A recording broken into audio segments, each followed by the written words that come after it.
There's a real buzz with this retro cloth release. Here's your relook at the NECA Toys Texas Chainsaw Massacre Retro Cloth Leatherface.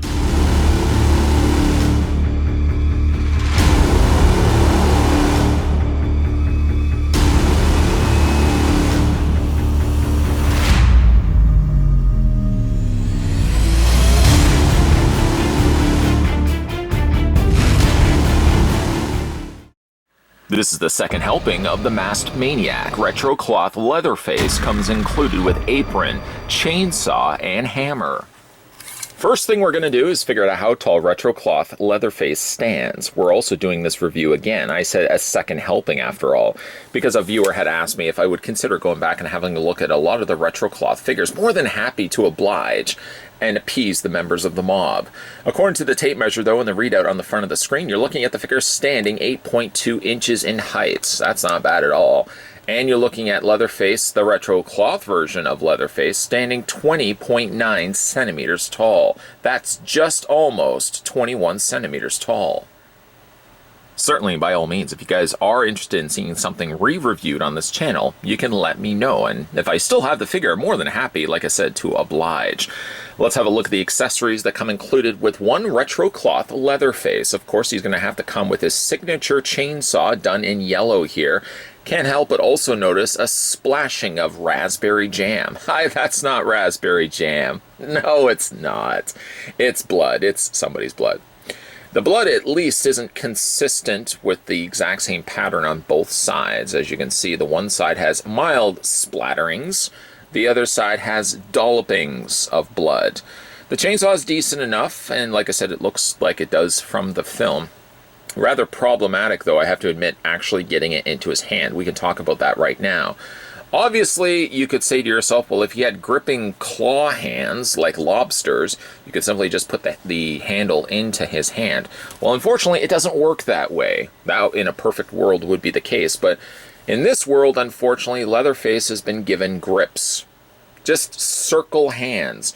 You may ask yourself, how could you possibly then get this inside of this? The answer to that question is not dark magic. Instead, what you have to actually do, we'll just get him to stand flat here. It looks like he's driving an invisible bus, you know, with those giant steering wheels. I digress. Needless to say, though, what you actually have to do is you have to detach all of this stuff. You have to take the top handle off, and you have to take this back section off. No, I didn't break it. That's what you have to actually do. The downside, however, though, is it doesn't quite really fit the way that you want things to fit. You have to decide which way you want to have the chainsaw facing. So let's say I want to have it facing, pointing north. What you would then do is take the supplied handles and you feed it through his hand. Now, this is all fine and good, but unfortunately, also with the handles being very thin plastic, you don't want to be bending them too much for fear that you could potentially break them. So you just have to keep feeding everything through, feeding a giant shark food, if you will, and then you've got one hand there. Now, right off the bat, unless you bend this and try to make it straight to fit more of the handle through and risk, again, the potential of the handle breaking, you really don't get much clearance, unfortunately. Then you do the exact same thing on the other handle. You have to understand which way, of course, the chainsaw is going to go. It may help just to kind of line everything up. That's going to go like this, that's going to go like this, and, whoops, let's not drop it. The handle is going to go like this. All right, yeah, okay. So then you have to feed this handle through this way. And again, all of it is just a real pain in the butt. This wouldn't be so much the pain in the butt if they simply just had the handle. There we go. If they simply just had the hand actually be C's instead of O's. Anyways, you're going to go ahead and feed the back section right through. I've succeeded with most of it. The one real problem I end up facing is the bottom of the yellow handle. I'll talk about that right now. Just let me get this all attached in place. We'll attach the gray section first, and then we'll attach this to the top. This would be so much easier if I wasn't doing this on camera. On camera, of course, you are plagued with, you know, of course, trying to make sure that you get everything in camera, everything in view, and all that fun stuff. Needless to say, though, Once you get the handle in the chainsaw one way, you can then attach the handle at the other end, on the other end. Hold on 1 second. Let's get ourselves all sorted out here. All right, now that we got one handle done, let's feed the other handle through. I managed, if anything, like I was starting to say, get the bottom part in, but I can never get quite the full end of this part in because the fist is always in the way. It doesn't quite fit all the way in. So we just have to fake it until we make it. And then you got Leatherface holding the chainsaw. What an ordeal. What an ordeal that actually was. And he does hold it, but gosh darn it, man. He could have easily held it so much better if he simply just had lobster hands. That's what it looks like in his hand. All that for just simply resulting in me taking everything off anyways. I'm gonna just remove this, pop that off, not drop the chainsaw in the process. We'll go back to that. So that's one accessory, obviously probably the main accessory that you're going to want to display the figure with.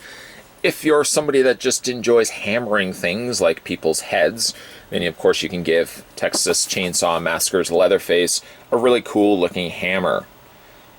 The hammer's got some nice grain work done to it. It's not wood, it's plastic, and there's some splattering of blood up at the top there as well. And that much easier fits into his hand because you don't have to actually, oh, we just keep dropping stuff. At least I know where the hammer fell. There we go. Like I said, you just feed that into his hand. Feed, feed, feed. Make sure you have it facing the right way. I guess it depends on which way you would want Leatherface to be hitting people with, but there you go. So he does have the means to hold both accessories. Awkwardly. Anyways, we'll take this all out. There we go. And put that to the side. And let's have a look at Leatherface, the retro cloth figure. Now, this figure was several years back, and I only ultimately reviewed this guy, I think, about a year or so ago, possibly coming up to 2 years now. Opinions, I think, have stayed relatively the same for the first time I reviewed this guy to where we are right now. The face isn't bad, but it kind of looks a bit like a caricature. It looks like a cartoon version of Leatherface, and I can't imagine what scenario we would be in where he's chasing teens through the woods and it be a cartoon. Although I think the idea of a animated Texas Chainsaw Massacre does seem rather tantalizing, doesn't it? He does look a little cartoonier, though. I don't know really what is throwing off his face. It could be the fact that his eyes are looking down. That's maybe throwing off everything. Proportionately, I guess his face isn't terrible. They hit all the nods and cues that they have to hit for this being a successful Leatherface. But there's something about it that does look a little too cartoony for my liking. To the credit of NECA Toys, I do like the fact that they have fully embraced, fully showing off his summer teeth mouth. Summer teeth meaning some are there and some are not. I'm here all day. The paintwork done to the mask is generally quite good. Very accentuated are these stitch marks around the top section and around the sides of his ears. They've really painted those a dark black. But I think generally it works well. If you tilt the mask up, you can kind of see how his face would be underneath all of this. I will stress that you cannot remove the mask. That disappoints some individuals. I'm terribly sorry for the news, but unfortunately you cannot remove the mask. Back of Gunnar Hansen's face, or at least the hair end of his face, looks quite good too. It's definitely not one of the better Leatherface retro cloth figures. I think up to this point they've done about 4 of them, with Leatherface, the Texas Chainsaw Massacre Part 3 being the latest. I'm hoping we're going to get ourselves the drag Leatherface from Texas Chainsaw Massacre The Next Generation, my personal favorite of the entire series. Hate on me all you want. I'm hoping we'll eventually get drag Leatherface.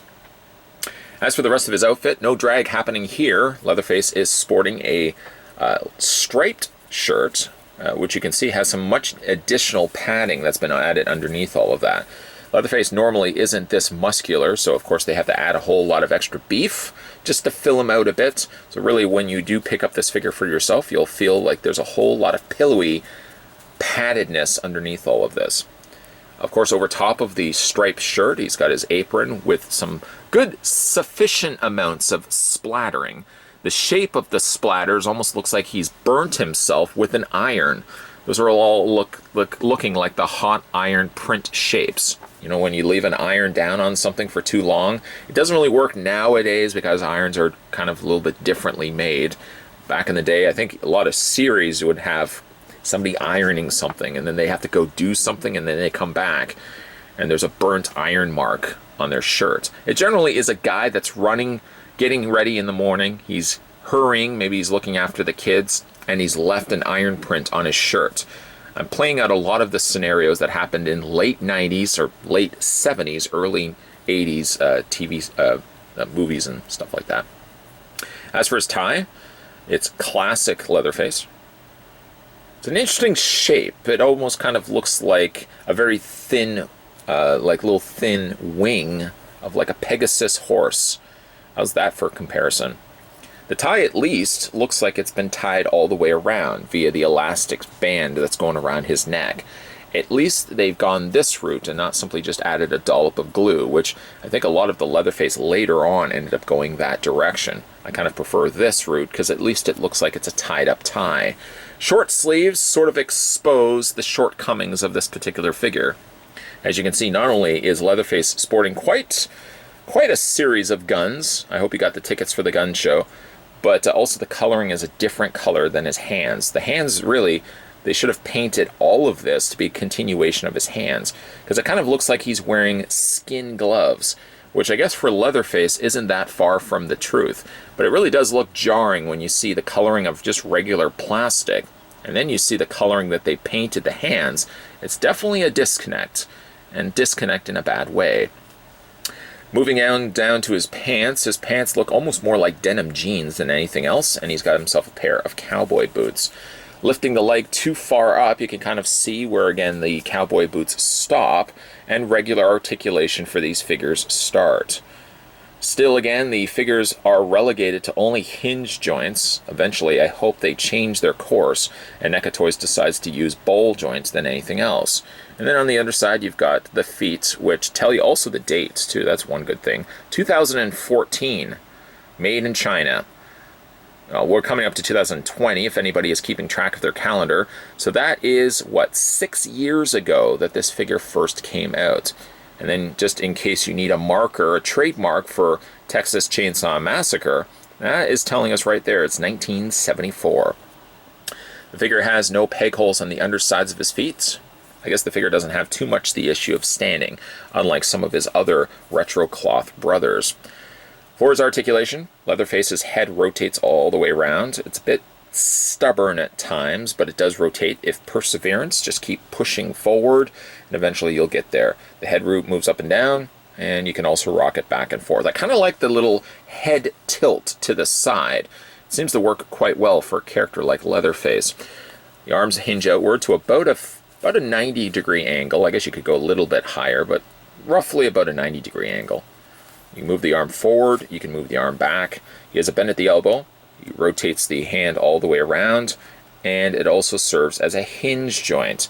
You can probably see where the hinge is working right there. There's some additional paint that right now has not chipped off. But give it a little bit of time, I'm sure, moving that back and forth, the paint will continue to flake off right around that area there. He does have a waist swivel, despite the fact he's got all this extra pillow underneath all of that. His legs split out, about a 45-degree angle, forward and back on the legs, swivel on the top cut of the thigh, a single hinge on the knee, and he's also got articulation in his feet. Only a hinge back and forth. Yes, I know I didn't forget about the chainsaw. The chainsaw's still on the floor. We'll go pick that up, make sure it's all good and ready for final looks. Not a bad looking figure. Going back, and certainly one of the things I like doing about going back and re-reviewing figures again, is maybe I have a different perspective about a figure that maybe I didn't have the first go around. I think at the time that I first had a look at Leatherface here, I probably had the same opinion that his face does seem a little cartoony, maybe by comparison to some of the other Leatherfaces that we've had a look at, and rest assured, the rest of the retro cloth Leatherfaces will still be coming onto this channel. I don't know if you would pluralize Leatherfaces, because it's still one character. It's just many of one character. Needless to say, though, I think of all the other Leatherface that we've looked at, this might be the weakest, but in some sense, you have to kind of give it some allowances. After all, this is the first way we saw Leatherface in the '74 classic. So again, if you are looking to add a Leatherface to your collection from the retro cloth line, though this one is a little on the weak side in the face sculpt, I think definitely, being that it is of the original classic, it's one you'll still definitely want to add to your collection. Periodically, sometimes I like to go back to my totes. I'm sure many collectors do this from time to time as well. The nostalgia of going through, rummaging in your bins and finding figures that you haven't seen in several years. Sometimes you can reenact the experience and the emotion that you had when you first bought the figure, or sometimes the quite opposite ends up happening. You pull out a figure that you loved so much when you first got it and you realize the figure was just okay. This can also work as well to the benefit of being a reviewer, because if you have looked at a figure the first time around, maybe you looked at the figure with rose-colored glasses. And I don't feel like I necessarily did that with the first Chainsaw Massacre Leatherface here, but it was a good opportunity for me to go back, at the request of one of you, the viewers, to go back and have a look at it, to go back and think that perhaps I might have been wearing some rose-colored glasses when I first had a look at this figure. I haven't really gone back and watched that review again. I don't really like to go back and watch my own video footage, but I would be curious to know what I initially thought of this figure that first go-around versus what I think of him right now. The body is good, and I don't really have any issues with the body other than the articulation in the feet, which is always a bit of a problem when it comes to retro cloth figures. For the head sculpt, though, I will admit, it's probably not one of the better ones. Probably maybe the weakest of the Leatherface bunch that NECA Toys have made into retro cloth figures. Some of the recent outings, of course, I think we've gotten 3 other Leatherface since then, or right around that same time. And I think those have had better looking head sculpts. One of my personal favorites being the Leatherface from Texas Chainsaw Massacre 3, or titled Leatherface. I really like that one a lot. The question, of course, would be begged whether we will be getting some more retro cloth goodies from the folks over at NECA Toys. Of course, they're still going to be churning out retro cloth figures, but the question I would pose is whether we will be seeing any more Leatherface. There's certainly a lot of territory still to cover. We've gotten ourselves 2 Leatherface from the first one, the first filmed '74 classic. We did get one from the second Texas Chainsaw Massacre, and we did get one from Texas Chainsaw Massacre Part 3 Leatherface. The question, of course, I'm asking, as being a personal fan of the 4th one, is I hope that we will eventually get ourselves the 2 versions of Leatherface from that film. Of course, the opener, the way he looks at the beginning of the film, and can't help but also hope that we're going to be getting ourselves drag Leatherface in the black dress. Personal favorite of mine. And I know I'm going to get a lot of hate for loving Next Generation so much. Who else loves Texas Chainsaw Massacre: The Next Generation? Renee Zellweger and Matthew McConaughey, fantastic in that movie. Such a great bad movie. It is one of my personal favorites from the series. But let me know down below what you guys think is your favorite Texas Chainsaw Massacre. I wouldn't be surprised if a lot of people go to the '74 classic or Part 2. Seems like a personal favorite of a lot of people. But who really digs the new line Leatherface, Texas Chainsaw Massacre 3, or The Next Generation? I always like reading your comments down below. If you manage also to pick up this figure along your time of collecting, what do you guys think of the Texas Chainsaw Massacre '74 retro cloth Leatherface? He's a bit cartoony, isn't he? Make sure you've subscribed to this channel, members of the mob, and keep your peepers peeled, because there's going to be a whole lot of videos coming your way. I'm going to be mixing it up a bit for the next little while, where we're going to be having a look at, of course, some new stuff coming out to store shelves. And, of course, we're also going to be going into the tickle trunks of my collection and pulling out some of the vintage figures that I had a look at in previous years. You can expect some re-reviews happening for those ones as well. I want to really be able to go back and maybe look at something I loved so much in the first go-around, maybe with a different perspective, and I'm kind of looking forward to doing that. Either way, keep your eyes peeled, because there's definitely going to be a lot of videos coming onto this channel. Thanks for watching, and I'll see you guys next time.